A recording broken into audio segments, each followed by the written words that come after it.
ringraziarvi, signore Presidente.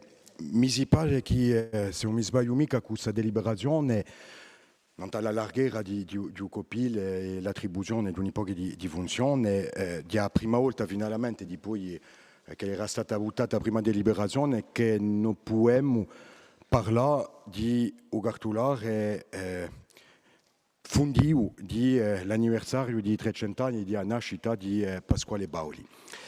Mais permettez-moi, au-delà de l'approche purement technique que revêt une partie du dossier, de sortir un petit peu de la composition du COPIL, tout en saluant bien sûr sa composition et tous les membres que vous avez cités, Madame la conseillère exécutive, pour me concentrer sur ce que nous dit ou nous annonce cette année, puisqu'il s'agit d'une année entière de commémoration.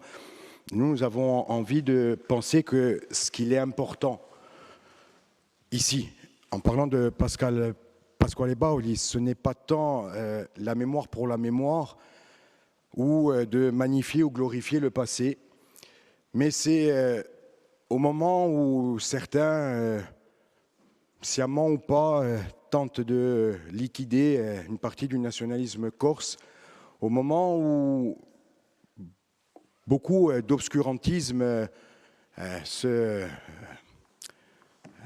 sont là, devant nous, au moment où le monde ne va pas toujours très bien ou ne tourne pas toujours dans le bon sens. C'est nous poser la question, aujourd'hui, qu'est-ce que cet homme-là, sa pensée, et les hommes et les femmes qui l'ont valeureusement accompagné, nous disent aujourd'hui en 2025. Je pense que tout l'intérêt de cette commémoration, elle est là. Et je voudrais avec vous retenir, il y aurait des milliers de choses à dire, mais je voudrais retenir deux choses qui me semblent d'une extrême importance aujourd'hui en 2025. Il y a à quelques mètres d'ici une statue près de la citadelle d'Ajaccio, une statue de Pasquale Bauli. Sur cette statue, il y est écrit « A parità un deve essere una parola oanna ». A parità un deve essere una parola oanna. Bien sûr que lorsque Pasquale Bauli dit ça, il y a bientôt 300 ans, il ne le dit pas dans le même contexte qui est le nôtre aujourd'hui, mais comment cette phrase ne peut pas faire écho aujourd'hui lorsqu'on parle d'égalité entre les hommes et les femmes? Comment cette phrase ne peut pas faire écho lorsque l'on parle de dignité humaine et d'égalité entre les hommes dans leur accès à la terre, dans leur accès au bien-être, dans leur accès au bonheur? Comment cette phrase ne peut pas faire écho aujourd'hui en 2025 face à l'égale dignité dont ont droit tous les peuples et à l'égalité entre le peuple français et le peuple corse dans ce qu'ils ont à partager, à vivre de manière heureuse au quotidien? Oui, le peuple corse doit vivre dignement sur sa terre, est un peuple égal à tous les autres peuples. Et ce type de phrase-là nous permet d'interroger notre présent et de nous projeter dans l'avenir. Une autre phrase, mais encore une fois, il y en aurait des milliers d'autres. J'ai le bonheur avec d'autres, notamment avec Madame la Présidente, de fouler les pieds d'une institution quasiment quotidiennement, qui est l'Università di Corsica, dont je salue le Président et tous nos collègues. Il y a une maxime, celle de Paoli, elle s'appelle l'Università Pasquale Bauli. Mais il y a une maxime, c'est Studia et Libertà.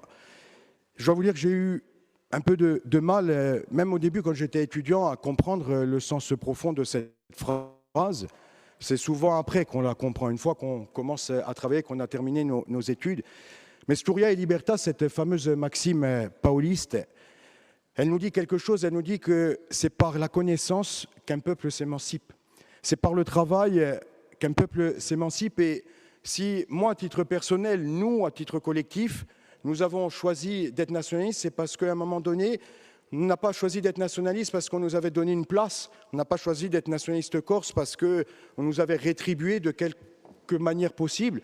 On a choisi en homme et en femme libres, consciemment, éclairés par la connaissance.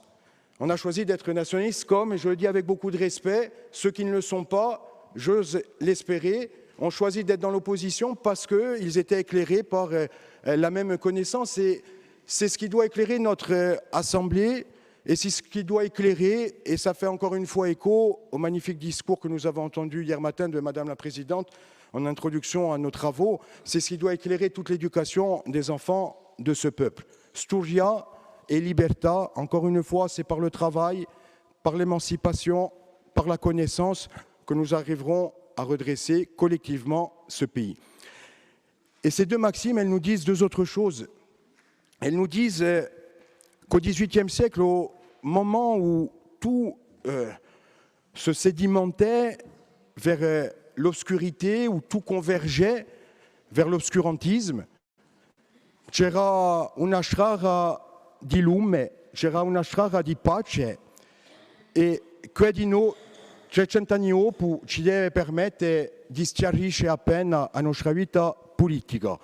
Et je terminerai en disant, à ce stade-là du rapport, que Pasquale Baoli nous a dit quelque chose d'autre il y a 300 ans, notamment pour la nation corse, de ne jamais perdre espoir et qu'il y avait un chemin par la dignité et la reconnaissance de ce peuple. Donc nous sommes très heureux, Madame la conseillère, de vous accompagner pour toutes ces raisons-là dans l'élaboration des festivités, parce que ça doit être un formidable moment de fête pour le peuple corse. Merci.